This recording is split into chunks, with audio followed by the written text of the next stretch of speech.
Değerli izləyicilər, videonu bəyənib kanala abunə olun ki, hər kəs son xəbərlərdən anında məlumatlansın. Nazirlər Kabinetinin bəzi qərarlarında dəyişiklik edilib.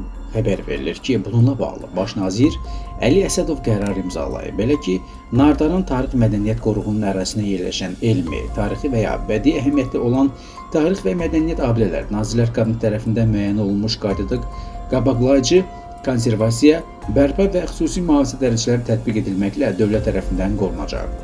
Həmçinin qoruğun ərazisində yerləşən tarix və mədəniyyət abidələrinin korlanması və ya məhv edilməsi, Mədəniyyət Nazirliyi ilə razılaşdırılmadan başqa yerə köçürülməsi, eləcə də onların toxunulmazlığını pozan və onlar üçün təhlükə yaradacaq tikinti, quraşdırma, bərpa, rekonstruksiya, konservasiya işlərinin və ya abadlaşdırma tədbirlərinin aparılması qadağandır. Bundan başqa, abidə qoruqlarının nümunəvi əsasnaməsinə yeni redaksiya verilib.